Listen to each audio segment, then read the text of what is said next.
Olá pessoal, comandante Leonardo Matos aqui, nosso Conexão Geo número 254, hoje é sexta-feira, 29 de setembro de 2023, trazendo para vocês a síntese da geopolítica da semana, lembrando que estamos com um canal no YouTube, no Spotify, Apple Podcast, mas também página no Instagram, Facebook e no Twitter. Se vocês gostam de acompanhar a geopolítica também, deem sempre uma olhadinha lá nessas redes sociais, onde temos a página do Conexão Geo e eu procuro postar diariamente algumas notícias que considero relevantes aí na geopolítica global. E falando em geopolítica global, a síntese da geopolítica dessa semana, eu trouxe para vocês como tema mais importante na minha avaliação, crise no Mercosul. No início desse ano, a Argentina iniciou a cobrança de um pedágio que é irregular, de acordo com o tratado da hidrovia Paraná-Paraguai, no trecho argentino do Rio Paraguai. Obviamente, isso encarece o preço das commodities, dos produtos que são transportados pelo rio, e o Paraguai, que é um país mediterrâneo, não tem acesso ao mar, Bolívia também não tem acesso ao mar, são os países mais prejudicados. Mas também o Brasil pôs alguns produtos do centro-oeste brasileiro escoam pela hidrovia.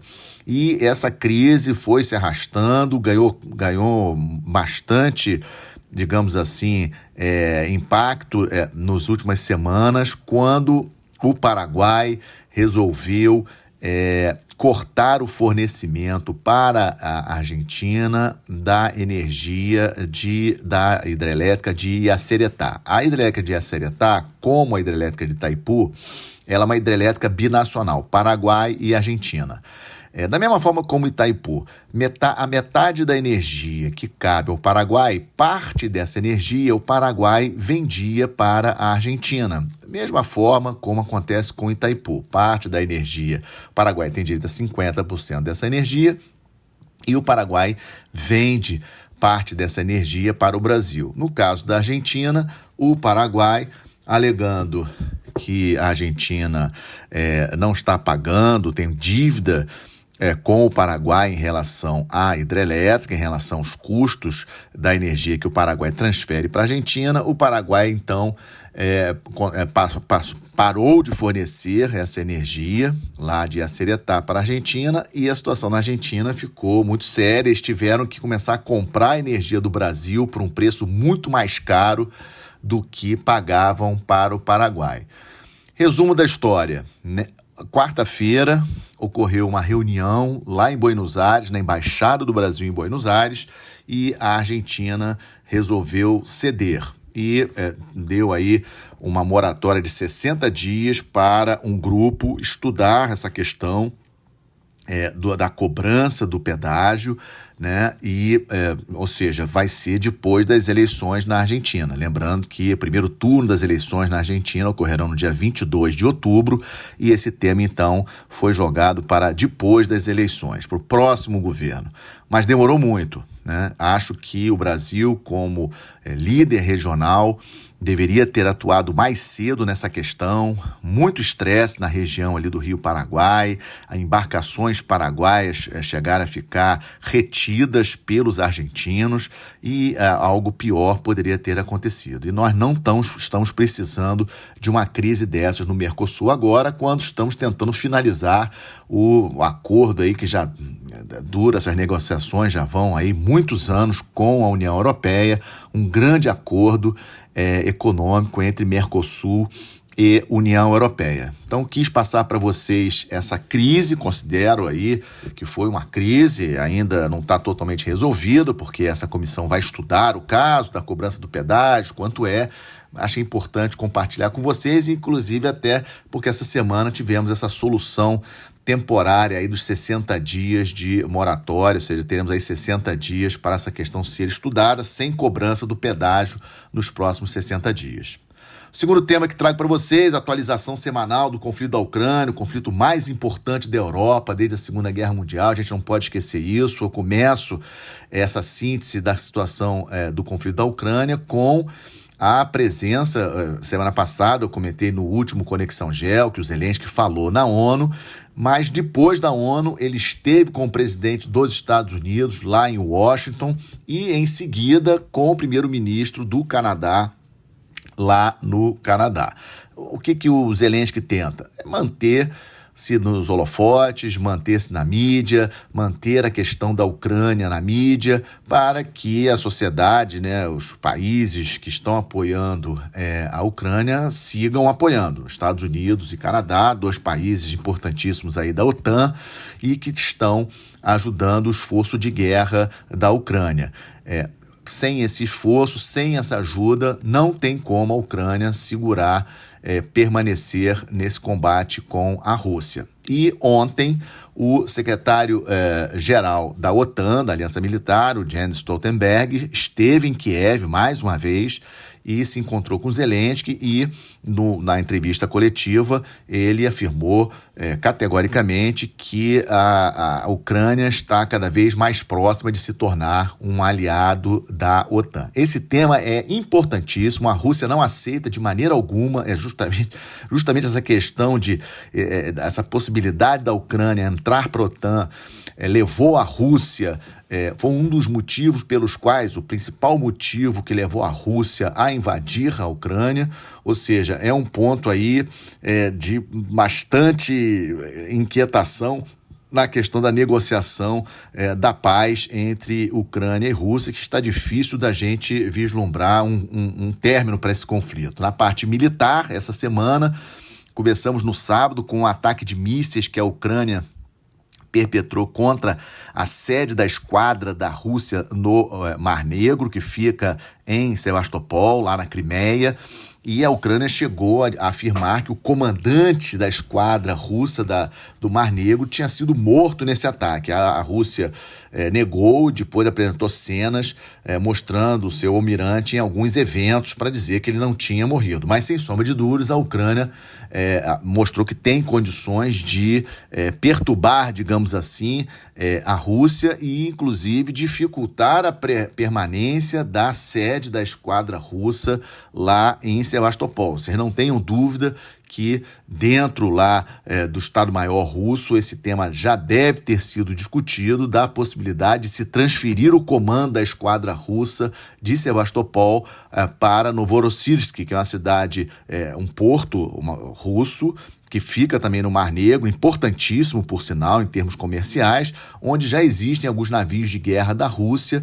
É uma possibilidade, isso obviamente não foi confirmado pela mídia oficial russa, mas em termos militares seria uma ideia para a Rússia avaliar. E também, ontem, um grande ataque, um fortíssimo ataque russo com drones, especialmente na cidade de Odessa, lembrando aí a questão do escoamento de grãos. A Ucrânia está tentando escoar lentamente parte da sua produção de grãos por navios mercantes, mesmo sabendo que a Rússia negou, está fora, parou aquele acordo de escoamento de grãos. A Rússia segue fazendo um bloqueio naval à Ucrânia, mas interessante ver que a Ucrânia já conseguiu passar alguns navios mercantes transportando grãos, saindo daquela região do complexo portuário de Odessa. É algo para nós seguirmos acompanhando. E fechando essa questão da Ucrânia, eu acho que é importante, porque tem muito a ver com a Rússia. Foram países que pertenceram à União Soviética, a crise de Nagorno-Karabakh. E o último capítulo dessa crise é que Nagorno-Karabakh vai passar definitivamente a ser do Azerbaijão. Nagorno-Karabakh é uma região geograficamente dentro do Azerbaijão, mas de maioria armênia, ou seja, de armênios. E a comunidade internacional, a própria Armênia, a própria Rússia, apoiava a permanência dessa população nessa região. Só que o Azerbaijão fez um ataque contra as milícias de Nagorno-Karabakh e a decisão é que o Azerbaijão está assumindo o controle total da região e o que vai acabar levando as forças de paz da Rússia que se estabeleceram lá, cerca de 2 mil militares russos tentando manter a paz entre a Armênia e Azerbaijão até sair da região, porque essa era a maior questão, tentar manter, ou seja, um grande número de armênios fugindo da região de Nagorno-Karabakh. Tudo indica que Nagorno-Karabakh passará a ser realmente uma parte do território azerbaijano e com controle total do governo desse país. Uma vitória do Azerbaijão, um país que está bastante importante naquele Cáucaso ali no sul, na fronteira sul ali da Rússia, e a Rússia não quer confusão. A Rússia tradicionalmente apoiando muito a Armênia, com 2 bases até na Armênia, mas claramente nessa questão agora deu para perceber que a Rússia não tem perna, não tem como intervir nessa questão, porque a prioridade, como não deveria deixar de ser, é o conflito na Ucrânia. A Rússia não tem efetivos militares, não tem poder militar suficiente para abrir uma nova linha de frente. Então, que ele largou de mão Nagorno-Karabakh, deixando aí o Azerbaijão tomar conta dessa região, meio que deixando de lado aí a sua aliança com a Armênia. E aí vamos para o Estamos de Olho, quadro já tradicional aqui do nosso Conexão Geo, começando com a decisão do presidente Macron da França de retirar as tropas francesas do Níger até o final do ano. 1.500 militares franceses. O presidente Macron declarou isso no último domingo. E vocês sabem que teve aquele golpe de Estado no Níger em julho. E o Níger é o segundo maior fornecedor de urânio para a França, responde mais ou menos por 20% de todo o urânio que a França compra. A França depende demais do urânio, porque 70% da energia elétrica francesa vem das suas usinas nucleares. E, como eu falei, o Níger responsável por 20% de tudo que a França consome.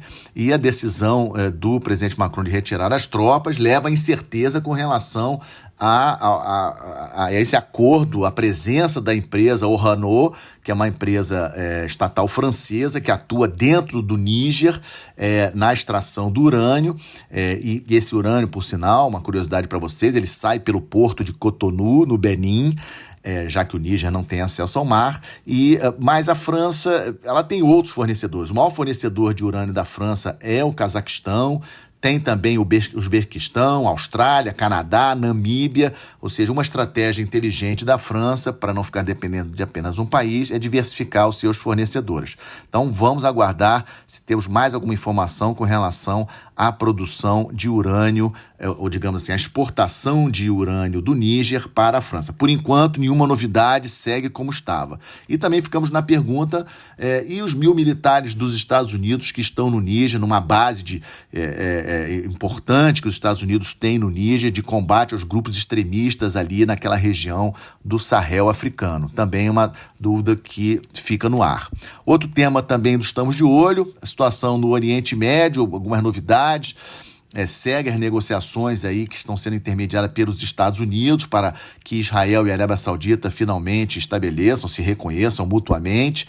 É um ponto importantíssimo, mas é muito complicado. A Arábia Saudita quer que os Estados Unidos se comprometam numa aliança militar com a Arábia Saudita, em termos de proteção, garantindo a proteção da Arábia Saudita, só que o governo atual dos Estados Unidos, Partido Democrata, Biden, Partido Democrata, parte do Partido Democrata, não quer nem ouvir falar de uma aliança militar com a Arábia Saudita, considerando aí como que as coisas são em termos de democracia, se é que nós podemos falar em democracia, na Arábia Saudita. E outra notícia, quarta-feira, um lançamento exitoso de um foguete do Irã, transportando um satélite militar. É a terceira vez que o terceiro satélite militar iraniano lançado do próprio país, o que mostra a capacidade tecnológica do Irã. Outro tema importante essa semana que me chamou a atenção, uma parada militar ocorrida na Coreia do Sul depois de 10 anos. A última parada militar que ocorreu na Coreia do Sul foi em 2013, ou seja, o novo governo conservador da Coreia do Sul mostrando que não vai mais aceitar pacificamente as provocações da Coreia do Norte. É algo que devemos estar bastante atentos.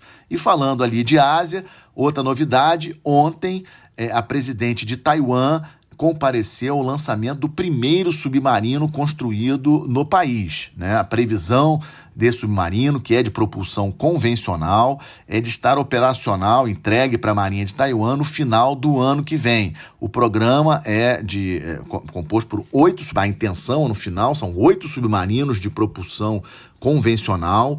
Esse é o primeiro, e a previsão é que em 2027 o segundo submarino também já seja entregue à Marinha taiwanesa. O que isso é importante? Porque, obviamente, se Taiwan possuir uma força de submarinos com 8 submarinos, isso será um problema para a China caso ela realmente tenha a intenção de invadir militarmente Taiwan. Uma operação anfíbia contra Taiwan, tendo Taiwan submarinos, vai dificultar bastante a marinha chinesa. Então é um ponto aí, com certeza, de preocupação para a China, porque eles, obviamente, já têm aí os planos de ataque a Taiwan. Lembrando que Taiwan terá eleições gerais em janeiro do ano que vem, e a China ainda não tem pronto o seu terceiro porta-aviões. O terceiro porta-aviões chinês só deve ser entregue à Marinha Chinesa no início de 2025. Então, vamos ver aí, o primeiro submarino convencional construído em Taiwan. Taiwan já possui 2 submarinos, mas 2 submarinos antigos, holandeses, dos anos 80, e esse primeiro submarino vai ter aí muita tecnologia transferida pelos Estados Unidos, inclusive sistema de armas, torpedos. Isso aí pode levar a gente aí a pensar quando será essa invasão militar da China a Taiwan. E fechando com uma boa notícia, na minha opinião, uma excelente notícia: o término da Operação Guinex 3, êxito da fragata Liberal, sob o comando, metade da operação foi comandada pelo comando da 1ª Divisão da Esquadra, e a outra metade pelo comando da 2ª Divisão da Esquadra. Nosso navio, nossa fragata, operou com várias marinhas da África Ocidental, São Tomé e Príncipe, Camarões, Nigéria, Benin, Costa do Marfim, Senegal e, finalmente, Cabo Verde. Muito êxito na operação, importantíssima presença brasileira contribuindo com o preparo das marinhas e guardas costeiras daquela região. E é com essa excelente notícia que fecho mais esse Conexão Gel, desejando a todos vocês um excelente final de semana, uma boa semana. Não esqueçam de deixar um like lá no YouTube, seus comentários, compartilhem com seus amigos, ajudando a divulgar esse meu trabalho. Muito obrigado.